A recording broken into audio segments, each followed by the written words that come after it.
우리 사회에 심대한 영향을 끼치는 큰 흐름을 짚어보고 미래를 조망해보는 비전 카페 시간입니다. 독자 우주 발사체 누리호 3차 발사에 이어서 이달 들어서는 고체 연료 기반의 우주 발사체 시험 발사도 성공적으로 진행되는 등 올해는 여러모로 국내에서도 우주 산업과 연구 개발에 관한 의미 있는 소식이 많았던 한 해였는데요. 막연한 동경의 대상이었던 우주에 경제가 결합하면서 세계 우주 경제 규모는 2040년에는 1조 달러까지 성장할 것으로 예상되고 있습니다. 인류의 미래 먹거리인 우주 산업이 향후에 어떻게 전개될지, 우리나라의 우주 기술 현주소는 어떤지 임석희 한국항공우주연구원 책임연구원과 함께 짚어보겠습니다. 안녕하세요. 네, 안녕하세요. 예. 자, 과거에는 이 우주 개발, 우주 관련 그 연구 개발하면은 미국 하면은 뭐 나사로 상징되는 그런 국가 주도의 그런 연구가 연상이 됐었고. 한때는 이제 미국과 구소련 간의 어떤 그 경쟁 체제로 진행되지 않았습니까? 맞습니다. 근데 요즘은 뭐 민간 기업들도 많이 참여해서요. 완전 패러다임이 바뀌었다고 들었는데요. 지금 어떻게 지금 바뀌고 있는 겁니까? 네, 2010년대 후반 정도 되면서부터 뉴스페이스라는 단어들이 전면적으로 등장하게 됩니다. 뉴스페이스라는 것이 어떤 사전적으로 혹은 학계에서 정확하게 무엇을 뜻한다 이렇게 약속이 되어 있는 건 아니에요. 네. 그런데 저희가 이제 뉴스페이스라고 말을 하는 것이 과거에 이제 올드스페이스라고 말씀하셨던 경쟁하던 그런 것이 미국이 먼저냐, 소련이 먼저냐, 예. 뭐 중국이 먼저냐 이런 국가의 어떤 플래그십으로서의 경쟁이었다고 한다고 하면 예. 여러분들 다 아시는 스페이스X가 네. 2002년도에 설립을 했고요.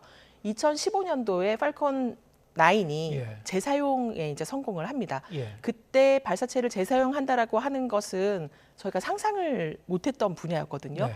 근데 보니까 재사용을 하면서 여러 가지 할 수 있는 것들이 되게 많아지게 됐고, 물론 가격도 내려가게 되고, 민간에서 이렇게 하는 것들이 국가에서 하던 것보다 조금 더 효율적이었다라는 거를 이제 알게 되는 거죠. 예. 근데 거기에 중요한 거는 민간이 그냥 국가가 하던 거를 민간이 바꿔서 한다라는 어떤 선수 교체 이런 의미는 아니고요. 민간이 주도를 하는 만큼 민간도 또 투자를 합니다. 예. 그래서 민간이 한 투자를 가지고 혁신의 그 힘이 되는 거죠. 예. 돈을 투자한 만큼 얼마만큼 혁신적으로 빠르게 성과를 낼 것이냐 하면서 여기에 과거에 국가가 했던 그런 경험들이 함께 녹아가지고 같이 하면서 시너지를 내는 것이 어떤 뉴스페이스라고 할 수 있는데요.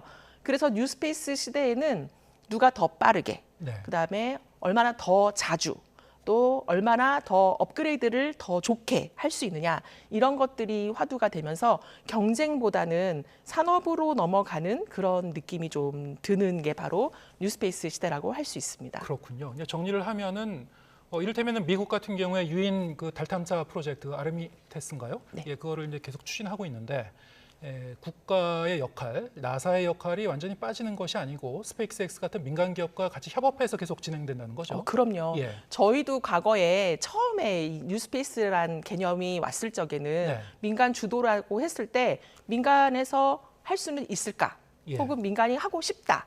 그렇다라고 해서 되는 것이냐? 그러면은 국가는 다 빠지는 것이냐? 이제 이런 것들에 대해서 저희도 고민을 했고 예. 또 미국이나 다른 데서 하는 것들을 살펴봤는데 초기에 스페이스X가 성장할 수 있는 데는 나사에서 기술적 지원이 전폭적으로 있었습니다. 예. 뿐만 아니라 나사에서 그 막대한 세금을 또 스페이스X에 투자를 했고요. 동시에 앨런 머스크가 또 다른 민간 자본을 투자를 해가지고 와서 파이를 키운 거죠. 네. 그렇게 해서 시너지를 내서 올라갔던 거기 때문에 민간 스스로 혼자만 한다라는 거는 어불성설일 것 같고요. 예. 자립할 수 있을 때까지 또 혁신을 할 수 있도록 그동안에 이제 저희가 항공우주연구원이나 아니면 나사 같은 정부 기관에서 했던 경험들 가지고 실패 위험을 줄여주는 그런 겁니다. 그래서 어떻게 보면은 기업하고 그다음에 민간 쪽하고 공공 분야가 위험을 양분해 가지고 좀 더 빠르게 혁신을 하도록 하는 거 이게 제일 중요하다고 볼 수 있습니다. 예.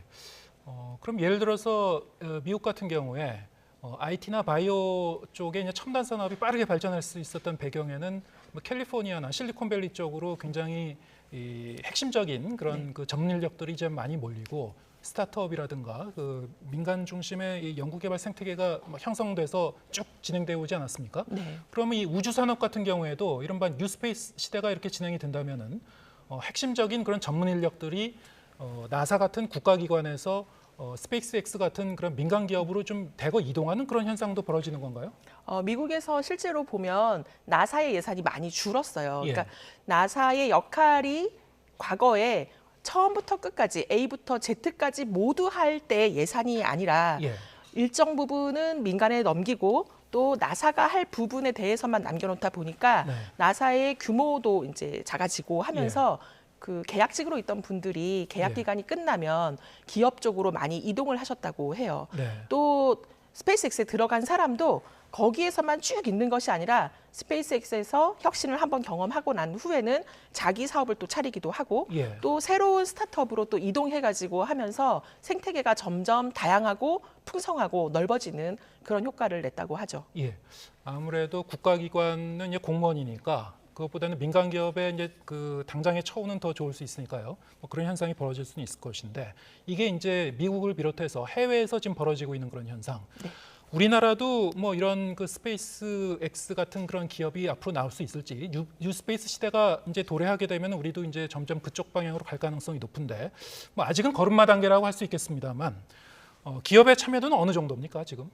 지금 일단 전 세계부터 먼저 말씀을 드리면 이렇게 국가 주도에서 민간 주도로 하면서 우주 산업 분야는 사실 우리가 말할 흔히 생각할 때 발사체 올라가는 거, 네. 로켓 올라가는 거, 위성 올라가는 거, 탐사선 보내는 것까지만 생각을 하는데 훨씬 더 넓습니다. 왜냐하면은 올라가는 것뿐만이 아니라 내려와야 되거든요. 그렇죠. 위성에서 유의미한 정보가 내려와서 지상국에서 또 데이터 처리를 해서 네. 우리 핸드폰으로 들어올 때까지 어플리케이션을 만들고 하고 또 그다음에 지구에 대한 것만이 있는 게 아니라 우리의 시선을 우주로 돌리게 되면 우주에서 또 활용 가치들 이런 것들까지 모두 다 합하는 전체가 우주 산업 생태계인데요. 예. 전 세계에 이렇게 우주 산업 생태계 기업이라고 말하는 게 한 5천 개 있다고 해요. 5,000개요? 네. 그러면 대한민국은 몇 개 있느냐? 네.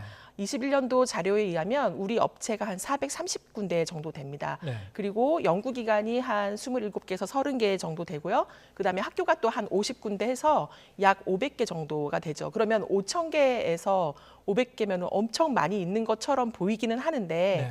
사실은 우리 같은 경우에는 발사하고 그러니까 로켓 만들어서 발사하고 위성하고 할 때 그 정말 많이 자주 한 것이 아니기 때문에 예. 거의 연명한다고 표현을 하는데요. 일거리가 많지 않아서 정말 아주 최소한으로만 회사는 많아도 인력들이 최소한으로만 유지를 하고 있거든요. 그런데 이제 앞으로 이게 더 많이 상업화가 되고 또 비즈니스에 성공을 하고 비즈니스 모델을 잘 만들어내시고 거기서 돈을 벌 수 있게 한다라고 하면 우리 기업들이 더 많이 다양하게 네. 더 튼튼하게 그렇게 돼야 된다고 생각합니다. 예.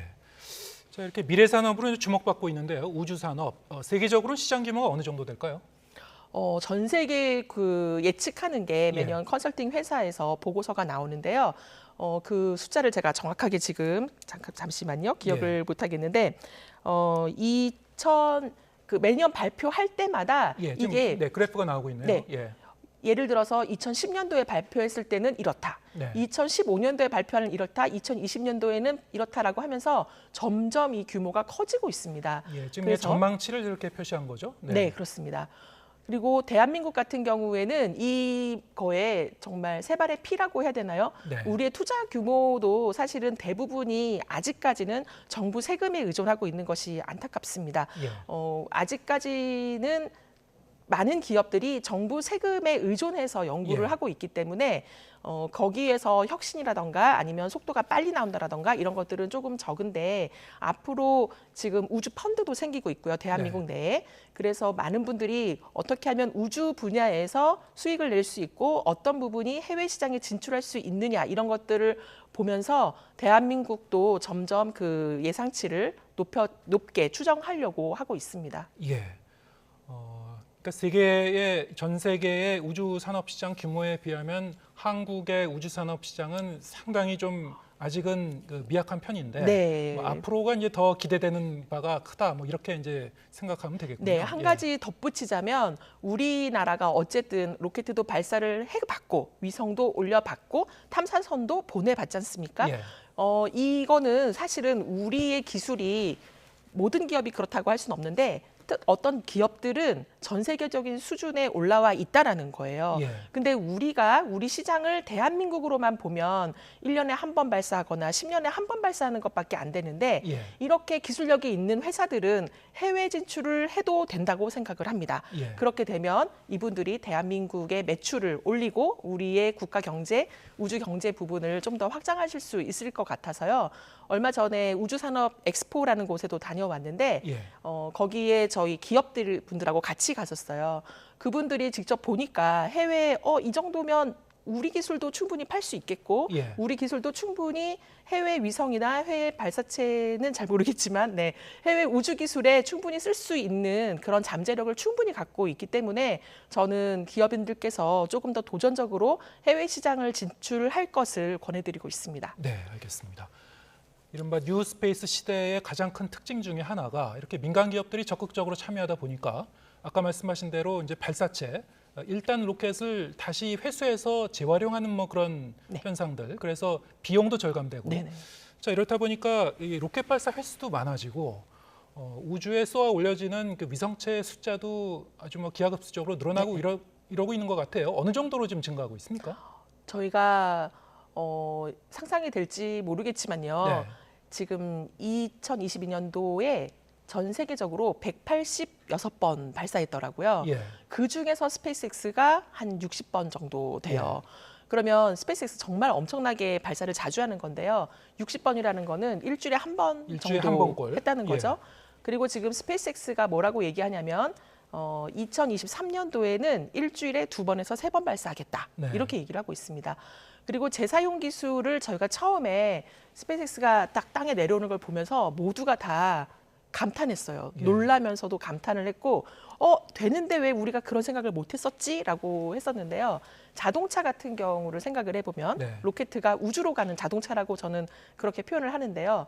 우리가 지구에서 자동차를 쓸 때 이리저리 왔다 갔다 하지 한 번 타고 버리지 않거든요. 네. 그런 것처럼 스페이스X가 여러 번 재사용을 2번 하면 가격이 거의 반으로, 예. 3번 하면 뭐 3분의 1로 산술적이진 않지만 어쨌든 10번 하면 10분의 1, 100번 하면 100분의 1 이렇게 가격이 내려갈 수 있다는 건데요. 예. 자동차도 여러 번 많이 사용을 하잖아요. 그렇죠. 그리고 제가 로켓을 그동안에는 일단은 올라가고 궤도에 투입을 시키는 데까지만 신경을 썼기 때문에 네. 모든 신경을 거기에 집중을 했기 때문에 한 번만 사용을 했는데 사실 상당수의 부품들은 여러 번 사용해도 해도 될 만큼 튼튼한 부품들이 있습니다. 그렇군요. 예. 그렇기 때문에 우리도 소형 발사체를 비롯해 가지고 지금 만들었던 누리호라던가 이런 거에 재사용성에 대해서 몇 가지 없는 기술들만 보완을 하게 되면 대한민국도 충분히 재사용을 할 수 있게 되고요. 그다음에 로켓을 그렇게 많이 보내는데 스타링크가 한 번에 몇백 개씩 올리기도 한다는 말이죠. 예. 그래서 지금 전 세계적으로 뭐 1년에 18,000개, 2만 개 뭐 이런 식으로 엄청나게 많은 숫자의 위성들이 올라가고 있습니다. 네, 스타링크 같은 경우도 이제 이 저궤도로 인공위성을 굉장히 많이 띄워서 네. 우주를 통해서 이제 인터넷 서비스를 하는 거죠. 네. 러시아 우크라이나 전쟁에서도 그 효용성이 입증이 됐습니다만 네. 지금 말씀하셨다시피 이렇게 발사체와 인공위성에 대한 수요가 많아지다 보니까 그러면 생산을 좀 빨리 많이 해야 되지 않습니까? 네, 그러면은 그렇습니다. 그야말로 자동차처럼 이것도 로켓이나 인공위성도 빨리빨리 표준화해서 대량 생산이 가능한 겁니까?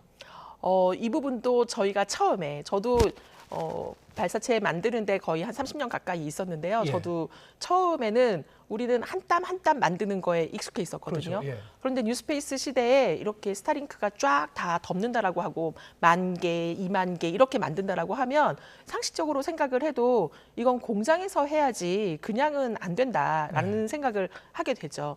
그리고 또 새로운 부품을 빠르게 새롭게 새로운 기술들로 업데이트를 해야 되는데 예. 이럴 때 이제 많이 사용하는 것이 이제 3D 프린팅입니다. 예. 3D 프린팅을 가지고 저희가 시제품을 개발을 할 때 옛날에 6개월 걸리던 것들이 예. 이제는 설계도 빠르게 바꿀 수 있고 3D 프린팅을 하면서 새로운 시도들을 과감하게 하고 또 빠르게 이거를 제작해가지고 이게 되는지 안 되는지 이런 걸 보면서 가격을 절감할 수 있는 여러 가지 방법들을 찾고 있고요. 예. 위성 같은 경우에는 이제 부품이 많아지게 되니까 공장에서 실제로 컨베이어 벨트에 돌아가듯이 차례대로 와서 조립하고 또 옮겨서 검사하고 예. 하는 것들이 과거에 저희가 한 땀 한 땀 하던 시설이 아니라 정말 공장에서 하는 그런 것들로 바뀌고 있고요. 실제로 예. 위성 공장이라고 이름이 붙여져 있습니다. 예. 그래서 유럽과 미국에서는 위성 공장에서 거기에서도 마찬가지로 하루에 이틀에 한 번씩 한 개씩 위성을 소형 위성이긴 하지만 그런 것들을 만들어내고 있고요. 그래서 지금 해외에서는 표준화, 규격화 이런 논의들을 시작을 했습니다. 네. 대한민국도 우리가 그런 논의에서 빠지지 않았으면 좋겠어요. 그러니까 예. 왜냐하면 우리가 반도체 같은 경우에도 대한민국이 앞선 기술을 먼저 기준을 잡고 그걸로 표준화를 시켜가지고 전 세계에 뿌렸듯이 위성 분야에서도 이제 수만 개의 부품을 사용하고 하는 쪽에서는 이런 기준을 잡는 표준화하는 작업들이 해외에서 지금 논의가 시작됐는데 네. 여기에 대한민국의 전문가들도 참여를 해서 그런 표준이라고 하는 것에 우리도 일조할 수 있어야 될 거라고 생각합니다. 예. 아까 화면에도 뭐 잠깐 나왔습니다만 3D 프린터로 이 로켓 그 부품인가요? 그 로켓의 일부를 이제 만드는 그런 작업을 항우연에서도 이제 시험적으로 이제 한번 진행을 했던 거죠? 네, 그렇습니다. 예. 저희가 2018년도부터 그때 이제 본격적으로 시작을 했고요. 네. 과거에 이제 2018년 바로 직전에 해외에서 3D 프린팅으로 연소 시험을 하고 예. 발사에 성공을 하는 걸 보면서 충격을 받았어요. 네. 되는구나. 우리는 앉아가지고 이게 될까라고 생각을 했는데 실제로 된다라는 걸 알았고 짧은 시간 동안에 저희가 빠르게 따라잡아서 지금 화면에 보이는 것 같은 경우에는 두 가지 금속을 같이 용접하듯이 만든 겁니다. 3D 예. 프린팅으로. 그래서 금속 같은 경우에도 두 가지 금속이면 잘 안 붙는데 예. 이런 기술은 거의 세계 최초에 가까운 세계 최초는 아니지만 네. 두 번째, 세 번째 정도로 그렇게 따라잡은 그런 기술이라고 할 수 있습니다. 예. 뉴스페이스 시대 정말 이제 빠르게 변하고 있는데요. 참 지금 제가 정신없이 얘기를 듣다 보니까 시간이 뭐 빨리 지나간 것 같습니다. 지금 저희 대담 시간이 뭐 많이 남지는 않았는데 우주 산업이라고 하면은 이렇게 이제 발사체 기술을 이용한 뭔가를 쏘아 올리는 기술도 있지만 아까 말씀하셨다시피 인공위성을 띄워서 거기서 뭐 데이터를 수집하기도 하고 여기서도 부가가치가 상당히 좀 많이 나오는 것 같아요. 예. 네, 다른 산업과 마찬가지로 서비스 분야가 가장 부가가치가 높을 거라고 생각을 해요. 그래서 우주 산업 같은 경우에도 발사체를 만들고 위성을 만들어서 쏘아 올리는 거를 업스트림이라고 해서 이게 네. 약간의 1차 산업 같은 느낌이라고 하면 위에서 만들어진 어떤 정보들, 위성이 내려다 줄 수 있는 GPS 정보라던가 아니면 영상이라던가 아니면 또 위치 영상 또 뭐가 있을까요? 통신 정보 네. 이런 것들이 우리 일반적인 산업하고 결합을 하게 되면요. 예. 지금 현재 있는 우리 산업이 훨씬 더 효율적으로 이롭게 된다라고 예. 합니다. 그렇게 함으로써 거기에서 돈이 더 많이 생기게 되는 거고요. 예. 또 다운스트림에서 필요한 그 정보를 네. 예를 들어서 데이터를 분석을 하는데 이런 정보가 더 필요하다라고 하면 그게 어떻게 연결되냐면 위성에 이런 센서를 넣어서 예. 새로운 센서를 넣어서 다시 또 정보를 필요로 하다라고 이제 요구가 오게 되고 그런 센서를 얼마만큼의 간격으로 이게 지나가게 만들어야 되느냐라고 할 때 어떤 발사체를 어떤 각도로 어떤 궤도로 투입할 것인가라고 다 연결이 되어 있습니다. 그렇군요. 그래서 이 3차 산업에 해당되는 서비스 분야가 매우 중요한데 우리나라에서는 아직 활용 분야에 대해서 예. 크게 언급되지 않았기 때문에 잘 모르시는 분들이 많이 계신 것 같아요. 예. 그런데 이제 해외에서는 예를 들면은 이런 것들이 있어요. 물류센터에서 예. 자동차 개수를 확인을 하는 것들이라던가 그러면은 어느 지역이 훨씬 더 장사가 잘 되고 있구나 이런 거를 예. 알 수도 있고 또 석유 그 통이라고 해야 되나요? 네. 원유 생산 시설 이런 데도 보면은 과거에는 직접 원유량을 측정을 하거나 해서 양이 얼마만큼 많이 남아 있다, 적게 있다 이런 거를 판단을 했는데 예. 지금은 위성 정보를 활용을 해서 원격으로 보면 드럼통이 내려가 있는지 뚜껑이 올라가 있는지 이런 것들을 그렇군요. 보면서 원유량을 예측을 할 수 있습니다. 생산량을. 예. 그걸 가지고 세계 시장 원유 그 단가라고 해야 되나요? 예. 거기에다가 경제적인 부분에도 영향을 미치고 있고요. 수급 조절을 하는 거를 알 수 있기 때문에 그래서 이런 다운스트림에 지금 제일 많이 사용되는 분야가 증권 하시는 분들도 되게 공부를 많이 하고 계시고 예. 또 좀 전에 아까 언급하셨던 그 우크라이나 러시아 전쟁에서도 예. 또 이런 우주 정보가 엄청나게 많이 사용되었습니다. 그래서 국방 우주 이런 부분들까지도 그 다운스트림에 모두 다 연결되어 있다고 그렇군요. 보시면 되겠습니다. 우리가 흔히 이제 원격 탐사라고 부르는 뭐 그런 분야의 이제 기술이 바로 이거하고 이제 직접 연결되는 그런 것인데 지금 말씀하셨다시피 정말 요즘은 특히 이제 인공지능도 아주 빠르게 발전하고 있어서요. 그거하고 이제 융합해서 연구를 진행하게 되면 정말 많은 그 활용도가 넓어질 것 같습니다. 최근 들어서는 뭐 특히 올해 뭐 인도가 달에 이 유인 그 착륙선을 띄우기도 했고요. 그리고 우리나라도 2032년이 목표죠. 네. 이 독자적인 달 착륙선을 추진하고 있는데 여러 가지 방면에서 이제 우주 개발에 대한 그 경쟁이 뜨거워지고 있고 민간 기업의 이 참여도 늘어나고 있고 이런 상황입니다. 빠르게 변하고 있는데 정작 이 우리나라의 이 우주 산업 관련 정책을 총괄할 컨트롤 타워 우주항공청이죠. 우주항공청을 만드는 특별법은 지금 국회 문턱을 넘지 못하고 있어요. 네. 여기에 대해서 어떤 의견을 갖고 계신지요?